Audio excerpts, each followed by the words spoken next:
Now, hey, when it comes to politics, Mike Sean be spitting. So sit back, relax, and listen up. Let the intellectual juggernaut do his thing. Get out your number 2 pencil and take notes. His office hours are from 9 to 5. Oh, sorry, I got carried away. Don't boo, vote. Yo, yo, yo, yo, yo. Welcome to another episode of Speak On It. I am your host, the mouthpiece of the Southeast, the one and only Mike Sean. Now, today, we have a very special guest on the show. A friend of the network. Hey, he even has his own show on the network. So, please welcome my good friend, Justin, to the show. What's going on, Justin? Hey, what's up, man? Thank you for having me. I'm excited to have this conversation with you. Oh, no, man, no doubt, man, no doubt. So me and Justin, man, we've been friends for about a year and a half now. Very cool brother, man. We bounce ideas off each other, man. And hey, this is another one right here. We about to give it to y'all raw and uncut. So basically, what we're going to talk about is the presidential debate, the last presidential debate. Last week I had a black conservative. He pretty much gave his spiel. So I kind of want to mix it up a little bit. I wanted to give an opportunity to a moderate left-leaning individual to share his thoughts on politics and especially last night's debate. So, Justin, who do you think won? Who do you think won the debate last night? Hey, so if I had to give you my opinion, I sat up and watched that debate, and I think it's without question that former Vice President Joe Biden won the debate, right? And he won the debate because he didn't really have to do anything last night. He's already ahead in the polls. He's in prime position where he had to be. So all he had to do was continue doing what he's already been doing, right? So really the pressure was on President Trump to show something different. And he did a little bit, but when it comes to Biden remained cool, calm, where Trump was cutting him off, telling lie after lie after lie. But I think what's hurting Trump is how he's mishandled or ignored the pandemic. And then also when they brought up the subject of race and how he continues to say that he's the least racist person ever. And he said, look around the room, I am the least racist person in this room. I know I am. Right. Then he said that he's done more for African Americans than any other president except for Abraham Lincoln. And he said, and that's close. Right.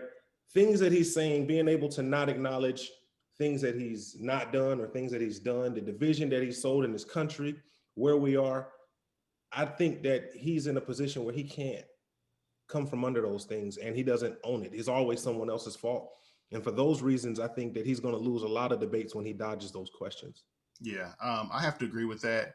Now, I will say that if you're a right-leaning person, you're going to say that Trump won. If you're a left-leaning person, you're going to say that Biden won. So really, I don't think that neither of them really gained new voters. I think right now we're less than 10 days away from the election. I think that people have kind of already made up their mind. Mm-hmm. They've already made up their minds. Now, you definitely gave me a lot. You touched on a whole bunch of topics that we're going to talk about. And I did notice that you were kind of keying on some of the lies. And I noticed that too. I mean, there was definitely some outright lies, especially when he was talking about he's done the most for the black community. And me as a black man, I kind of felt a little bit offended, right? Mm-hmm. Especially when you look at some of the past presidents. Yes, they weren't perfect, but you can't just skip over President Truman with integrating the armed forces. And you definitely can't skip over Lyndon B. Johnson for the Voting Rights Act and the Civil Rights Act. Right. So right there, it was kind of being a little bit paternalistic in a sense. There was some other lies, and I mean, it was just so many. And not to say that Biden wasn't speaking some half truths, but a lot of Trump stuff was blatant. I mean, the fact that he called or he accused Biden of saying that black people or people in the black community are super predators, Yeah, that's false. it is false. Actually, Hillary Clinton said that. Mhm. You know what I'm saying? And so even with the COVID, like you touched on COVID, how he said we're rounding out the turn. Mhm. And what we're seeing now is we're seeing spikes in a lot of different areas of the country. And to be fair and balanced, we're seeing them in blue states as well, blue and red states. Okay. So we just have to kind of be able to fact check a lot of things what these presidential candidates are saying. I The mean, whole another big lie was, well, Biden's going to raise everybody's taxes. Mhm. And I'm thinking to myself, no, no. I mean, maybe if you're making 400K, but if you're Yeah, making 30K, I don't believe he's going to raise your taxes. exactly. So, I mean, we have to fact check them, and we just can't take what they say for granted. Hold them accountable, right? Yes, So yes, Republican Party shows you where they stand, where they are. And I think what we are, when you listen to people like your Angela Rye and your Charlemagne's and your Bakari Sellers, and yes, the list goes on, I think what's happened is I think the Democratic Party has taken our vote for granted, right? yes, And well, we need to get Trump out. We need to make sure that Biden actually shows his agenda and what he's going to do for our community, right? And not this, well, I want to know, we want to hear very specifically what you want to do. And I think that's where we are and I think even Biden realizes more than ever that you can't just talk about it anymore. And I think that's a good thing that he has Senator Harris on his ticket to help move some things forward. They both have things that they've had to clear the air on as far as their records. But at the same time, I'd much rather take a chance on these two than another 4 years of what we've already gotten. definitely. And I think that 10 months ago, Biden was struggling, right? Bernie was leading in the polls, and he was winning states left and right. South Carolina, with Clyburn endorsing him, pretty much saved his presidential hopes, in my opinion. And a lot of times people, they kind of are down on Biden, but if you remember, well, we're a little bit too young, but when you start looking at apartheid back in the 80s in South Africa, Biden was definitely for the South African people, gaining their independence or whatnot. And then, a lot of times, like you mentioned before, everybody's mentioned the crime bill, the 94 crime bill. We're both in our mid 30s, and we can remember when, going to school, you couldn't wear a LA Kings or LA Raiders hat or jacket, starter jacket or whatnot. And me, I love the Raiders. Like, I just love that silver and black. But it had so many gang affiliation um, parts to it. So I remember when I lived in Fort Bliss, and this is back in like '93, El Paso. And if anybody knows El Paso gangs are relevant. They're out there. I used to always see somebody actually tag the school, and it was crazy. But you have to remember too, around the time that Boys in the Hood, Menace to Society, um, black people were hurting in these communities. You have situations where during the Great Migration, black people left the South from Texas, moved to LA. They left Memphis, moved to Chicago, right, to escape segregation and just outright bigotry, right? So I kind of feel bad when somebody moved from Texas, or when somebody survived Bull Connor, Jim Clark down in Selma. They moved to South Los Angeles, right? Only to have their grandkids be gunned down by some chocolate Klansmen. And I know a lot of people don't like when I use the term, but what else should I call them? I don't insult people. I just describe them accurately. And so when a lot of people say, "Oh man, he locking up, they locked up brothers," and this, I'm like, nah, these were degenerates. These were people who were holding our communities, our households hostage, posted up on the block day in, day out, sun up to sundown, causing havoc. You know what I'm saying? Yeah. Kids had to basically think about which way they were going to go home. I've been to Compton, I've been to Los Angeles, I've been to Watts, and those cities have, I mean, they've been decimated, and they really haven't recovered since the crack era epidemic. So what happened with the 94 crime bill, all these older black people, they saw this. So they reached out to their pastors. They said, Mr. Pastor, can you do something about these gangs? Can you do something about these rapists who are just raping and pillaging our communities? So what the pastors did, they went to those legislators, the aldermen, city council people, and they got something going. Hence, we have the crime bill, the 94 crime bill. So we understand that there were some adverse reactions and effects to it, but in hindsight, we do see that there was a need for it. And when people bring up, like when Trump, when he said, like, you were just locking them up. Well, during the Obama Biden administration, they actually released more black prisoners than the last 12 administrations combined. So they saw their wrongs and they're trying to correct them. And I have no problem with a person trying to correct their wrongs. If we're going to judge people on their past, then we have to put down that Bible. Because Paul, before he became Paul, he was Saul, and he was known for murdering Christians, persecuting Christians, right? He's actually on his way to persecute more Christians, and he's converted. He goes on to write half of the New Testament. So if you're gonna call Biden out for his, past indiscretions or past mistakes, and just out him, cast him out, then you got to put down that Bible. And this is a conversation that can probably go for days and days and days. Yes. But we do have to look back, when you go back to your other administrations, your Reagans and your Nixons, and you look at the war on drugs and how throughout history of this country, right, we've been criminalized just the skin, right? And how the media, the mainstream media, newspapers, all this has made us look like something that we're not. And as this country moved forward, and we got from the 80s from George H.W. Bush, right?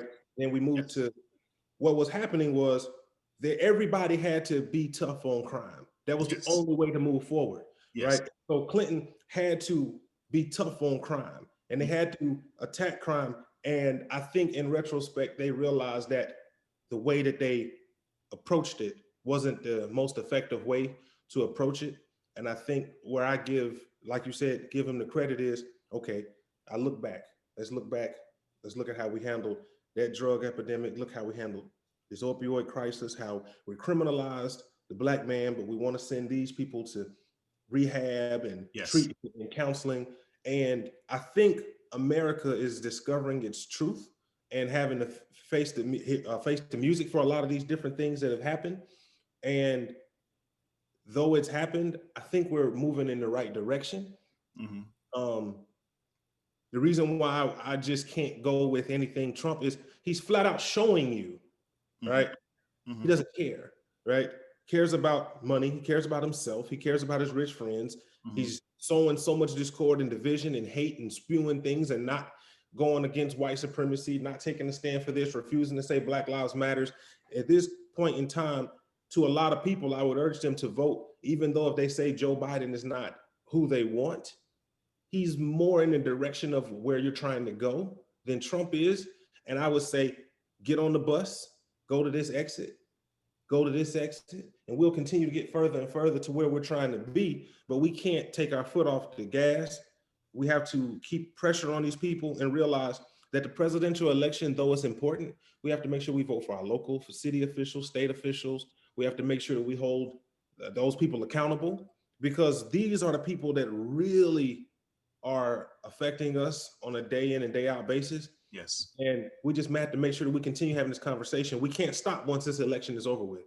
We have to make sure that every 2 years we come back to the election or come back to the ballot. We have to make sure that we do these things, educate these kids on why it's so important. You have young teenagers growing up. When they get 16, 17, prepare them. When they get 18, prepare them to vote. and why it's so important, and also make sure that they understood why John Lewis and that movement and everything before, why it was so difficult, right? When you look at these old people who take so much pride in voting, right? And you have so many young people who don't, why that matters.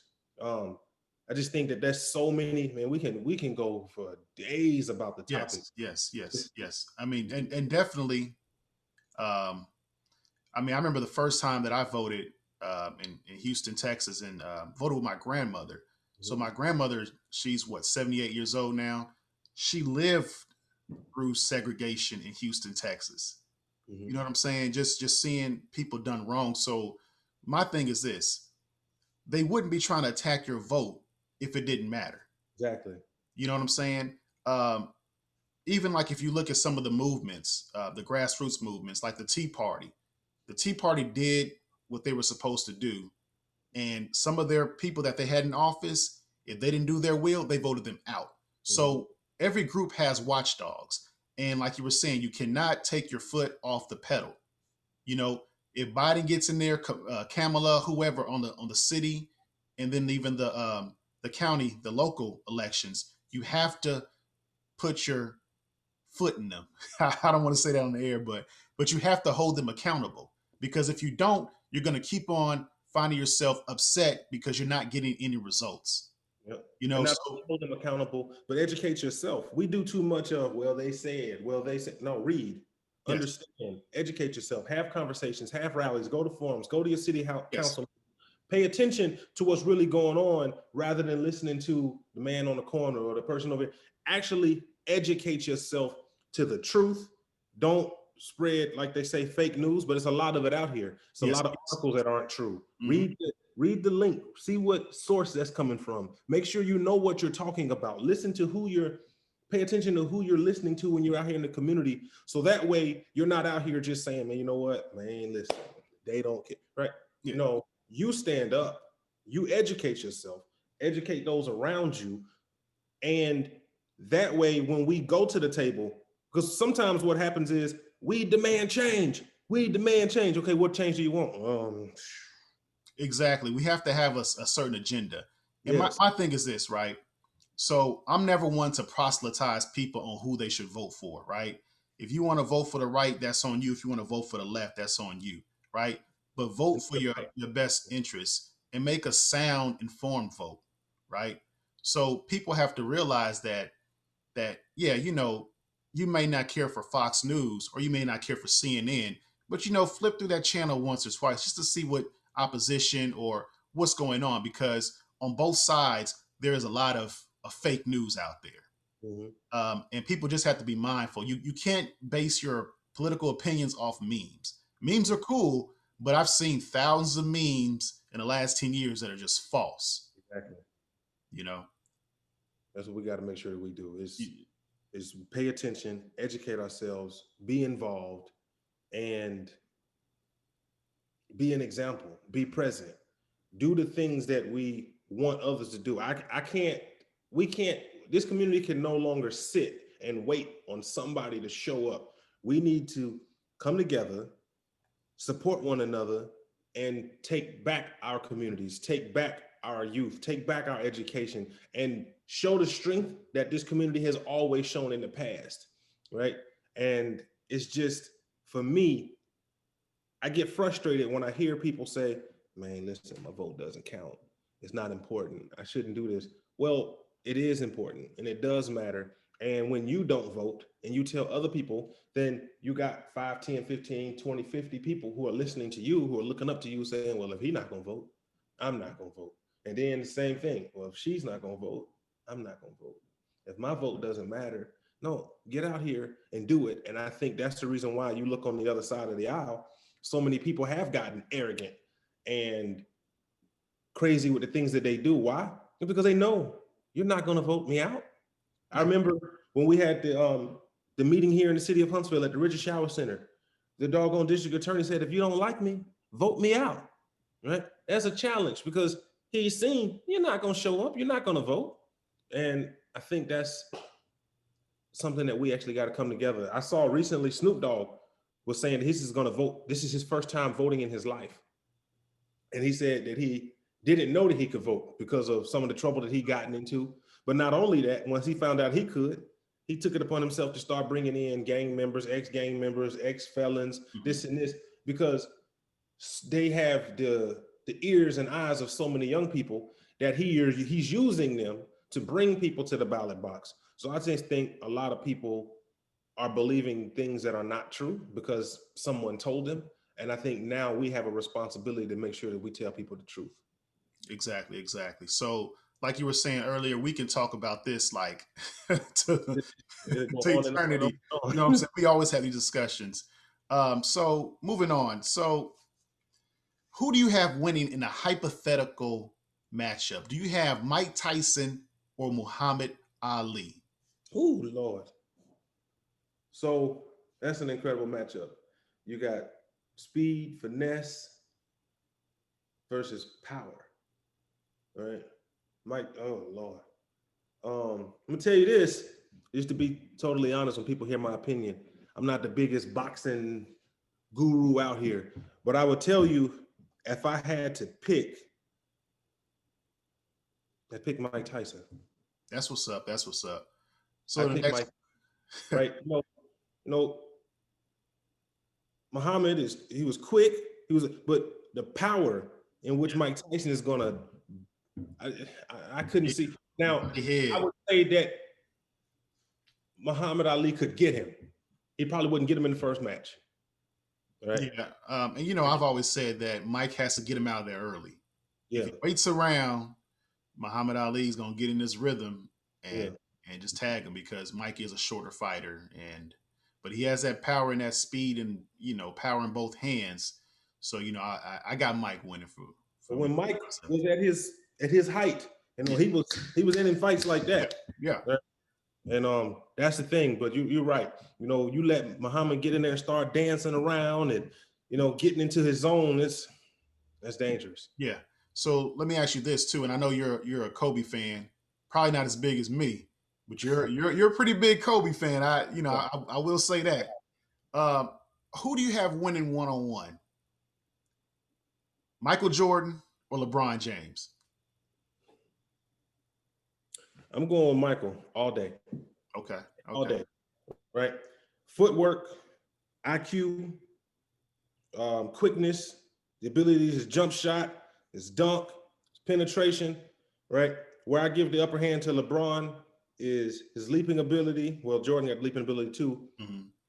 But LeBron is a freak of nature. He's a freight train, right? But one-on-one, when you're playing on a half court, moving around, dribbling, elusiveness, quickness, jump shot, I can't see, but it depends on which Mike. If you're talking about early in his career, 1980s, early 90s, that young, skinny gold chain Mike, he might not could beat. It depends on which Mike and which LeBron. Like a 35-year-old LeBron and a 30-year-old Mike. So LeBron now, and then Mike in like 1993, right before he retired. Okay. Mike will beat him. Right? And actually, if you wanted to go 35 and 35, right? 1998 Bulls when he retired that time, that Mike would definitely beat him. Oh, hey, that's a subject for another debate. I would say Michael and Kobe are probably two of the smartest basketball players I've ever seen. Yes. Right. Yes. Now, it's different in their will to compete, their fight, that fire that's in them. They're not going to lose, that unrelentless, that I just can't see how LeBron can beat. LeBron's not a great dribbler. He's not a great shooter, right? LeBron is a great penetrator. So when people talk field goal percentages, but LeBron, most of his shots are in the paint, right? Yeah. LeBron's not shoot. So when they say Kobe takes more shots, well, Kobe was a jump shooter, right? Mm-hmm. So you miss more jump shots than dunks and layups. Mm-hmm. For those reasons and those reasons alone, right? Michael was winning scoring championships and defensive player of the year awards. First team NBA defense, all NBA defense. There's no way, in my opinion, that I can see LeBron beating Michael in a one-on-one competition, and I'm willing to bet the whole bank on it. Hey man, that's what's up. Well, it's never gonna happen. but I mean, I think Kobe can beat both of them. Yeah. I mean, he would have. But that's pretty much it.